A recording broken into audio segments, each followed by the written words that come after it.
We're on part 3 of a 3-part mini-series within Confident Content today, talking about how to find out where you need to work on your content marketing. We're focusing on social media content for this episode. I'm letting you know that because there are 2 other things that I would normally talk about in this session. One of them would be around making sure your bio is all optimized and your language on there is all sorted. And I'd also be talking about SEO from a global perspective. We're not doing either of those things today. So in this episode, we're focusing on the notice stage when it comes to your social media platforms. This is the moment that people discover you and your chance to shine. We need to be so sure that when someone notices us, they stick around.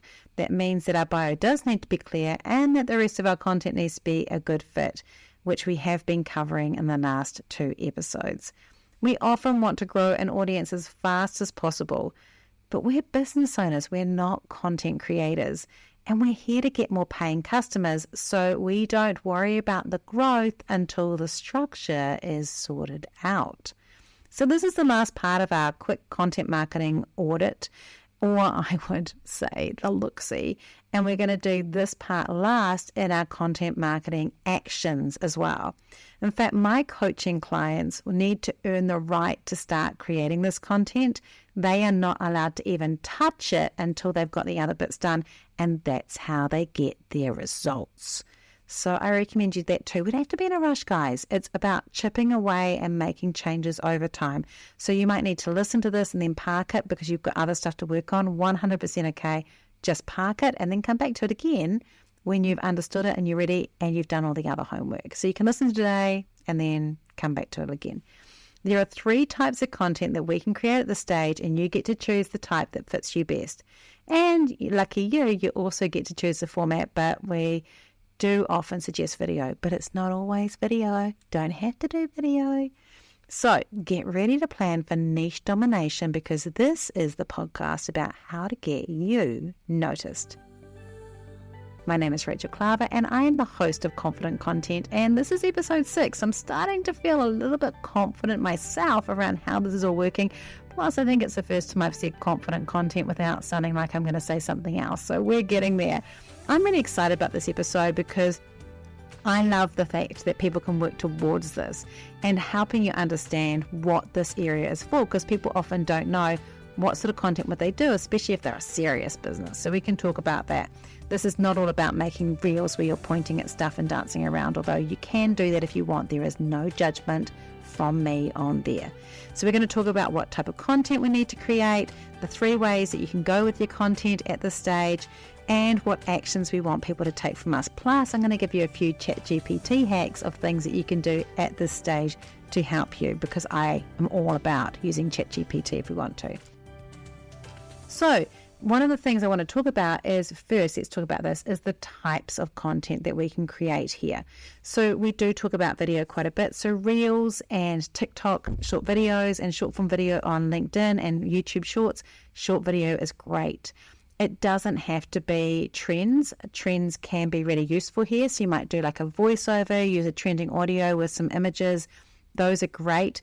It does tend to be the shorter content. So we haven't really talked about video and the other things because video is such a big topic, and we'll do other things in there too.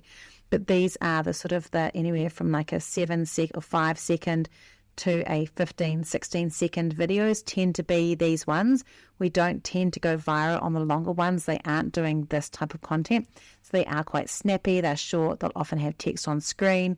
They might be funny.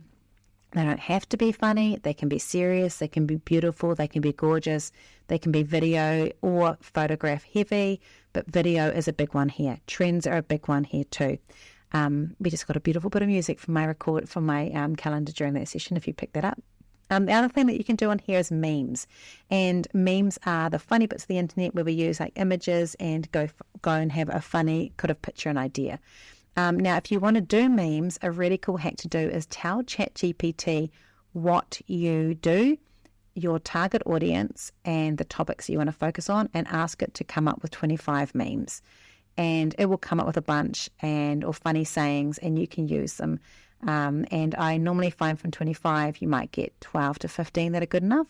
And so that's a bit of a hack for you. You just basically ask, and you can say, can you give me a short little phrase that I could use as a funny comment and then find a great GIF to go with it. And suddenly you've got a post that's a meme using that.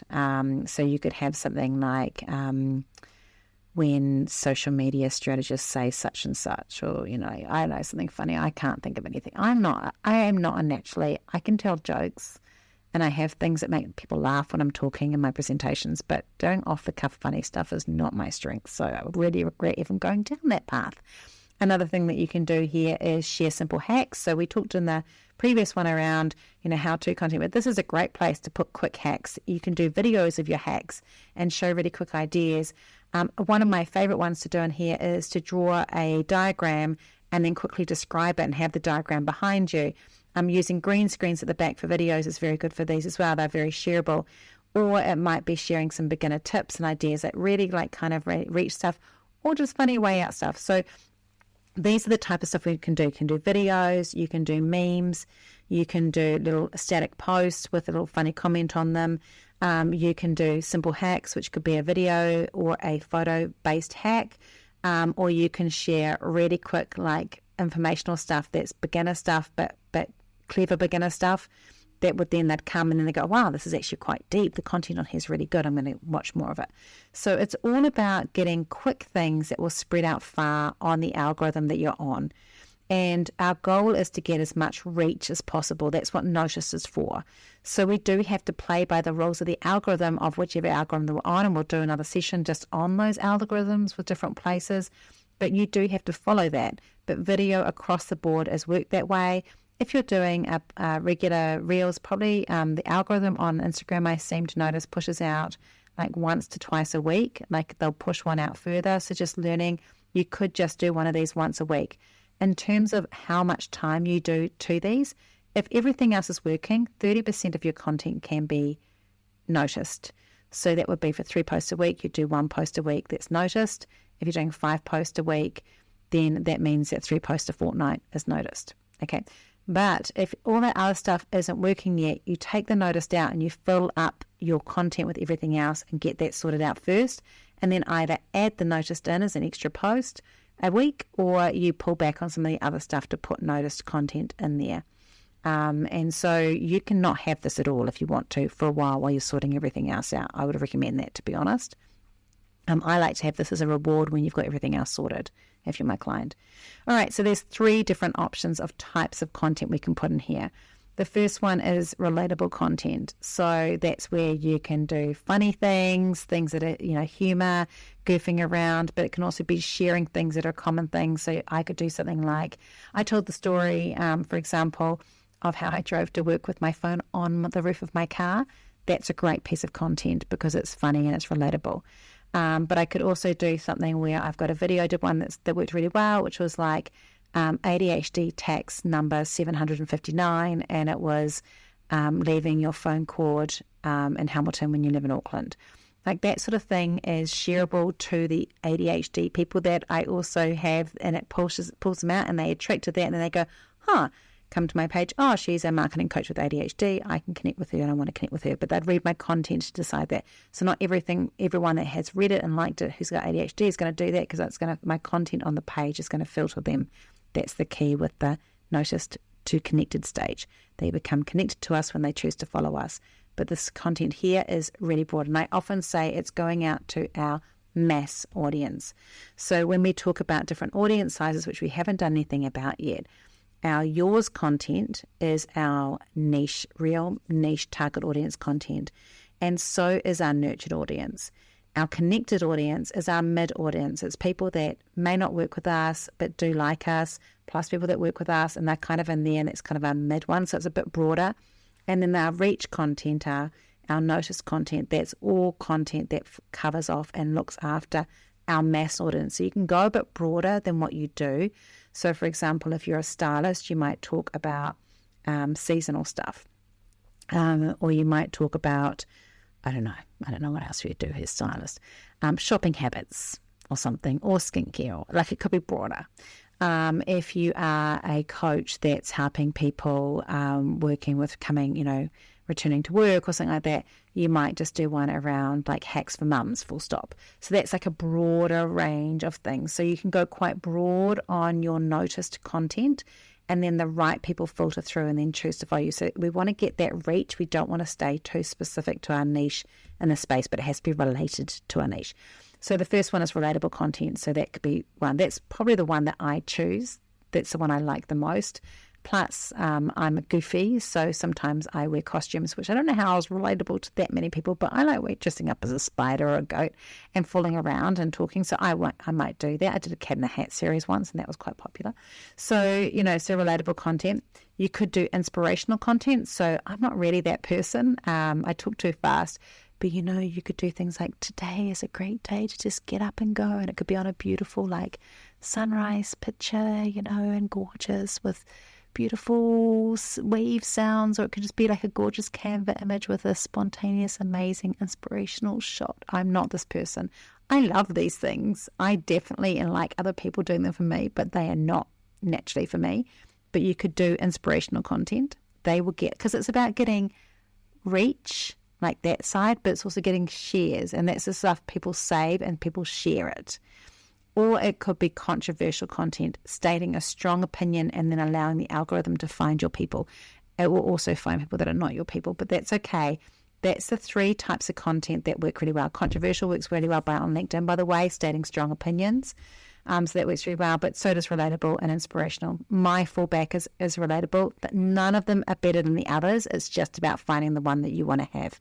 I'm working with a client at the moment, and his is definitely controversial, and it's exciting. I love that that's what his is, and we work it out and work out how to make that work and get past that fear barrier of where that's going to go. So our whole focus is getting a push beyond our audience. One little hack for you if you're on Instagram is if you're doing a reel, don't share it to your feed, and that's more likely to be shared out to people that you don't follow. If you are using TikTok, the TikTok algorithm is actually made to have more shareable content. So normally only 2% of people that follow you see your content. So by that very nature, it is like that. But you still need to create content that's specifically shareable, or trending audios and things like that, as well as your longer form content. But sometimes that stuff goes off regardless. I mean, sometimes you'll get a viral post from something that is not meant to be viral. But reach is all about finding ways to get those quick, snappy, in front of someone. Wow, that's intriguing. I'm going to go and check out their profile. That is the whole purpose of it, is to capture people to your sticky web and get them there. And that's really key. Make sure when you're doing it, again, this is like the last session when we talked about how-to stuff, is talk to the core triggers, the universal desires, the universal feelings. And I'm really happy to do a podcast on those for you, so we can talk about them, because they are really important for us to kind of work through. Also, talking using humor if you're humorous. Tapping into our private fears of blocks or things like that, making things a safe topic by using humor for them is really great. Like I said something, like a lot of my phrases a little bit like this, but one thing I want to talk about is how we are all only one step away from being cancelled. We all have thoughts that probably should never be seen in the light of day, and understanding and knowing how to filter those thoughts is really important. So I would probably like to do a post about, have you ever wondered that you're only one step away from being cancelled? I mean, maybe it'll work. Let's see. I'll test it. So you can do that. It could be around things like you can use, by the way, one of the best ways of doing this for video is just spend half an hour either on TikTok or Instagram just going through and seeing what other people are doing. Don't necessarily look at your industry. Just find people that have got particular things. And a great little hack for you for Instagram is if you see someone using an audio that's not in your niche, but they've got, just follow their setup. I think this is the best thing, is if someone is sitting leaning over a kitchen bench and they've got a coffee cup and they've got their hand on there, they're doing it and it's gone really well, follow the way they're standing. Say something different on the screen. Obviously, you're not copying their content, but you copy the format is really helpful. It helped me do things like film myself sometimes sitting on the floor cross-legged with my laptop, and that went really well. It helped me think about I could sit there and be throwing chocolate raisins into my mouth while I'm talking. That ended up being a bit of a disaster because I'm not a great catch when it comes to that. But you can find like copy formats and ideas off reels that have done really well, but put your own thing into it. And that's a really good way to kind of build up your confidence when you're doing those kind of things. But the notice stage is really important. Use ChatGPT for idea generation for yourself. Ask it to go as wacky as possible so you've got those things, and create this content. It is meant to be 30% of your content if everything else is going well. If you haven't got the other stuff done, focus on that. We will go more into depth with some of these things, but I'd like you to have a look at your content today and think, have I got 30% there? Am I doing too much of this? Am I ready for it? And have a think about this. Are you, what stage are you at? And think about, am I someone who's going to use controversial content, relatable content, or inspirational content? And start following other accounts that has that type of content to get ideas. Start recording ideas. Think about practicing some of the ideas around this, around video and trends, looking at those ideas in there. I'm using ideas a lot, and also using ChatGPT to come up with some of the idea generation. So I love using ChatGPT for this. It saves a lot of brain stuff, but always ask for more than you're expecting and be prepared to cull the stuff that you don't want to use. I hope that's been really useful. Super quick, this last one, but this is the last stage of our content marketing audit. Are you creating content to get more eyes on your business? Are you creating the right type of content? Are you using short amounts of content or funny or relational or controversial content to do this? Are you being bold with whichever one you're choosing to do? And have you got it at the right amount, which is that 30% of your content? I'm looking forward to hearing how you go. This is a super quick episode, and I'll let you know after this. Next week, we'll be doing a coaching session with one of my clients where you get to learn alongside them, and you'll be able to hear how I would coach them through the process with them. I hope you have a great week. Go back, listen to the other ones. If you haven't, they're longer, they're a bit more detailed, because this was just that quick one around that getting noticed stage.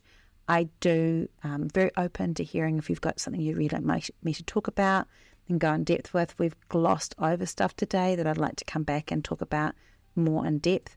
But go back, do your little audit, your little look-see, and see how you're going with your content. I'd love to know. Come into Map It Marketing on Facebook and let me know. And otherwise, please rate and review the show. Share it if you're finding it useful, and maybe send me a note, rachel@identifymarketing.co.nz, if you're finding that you've learned something from it. Have a great week.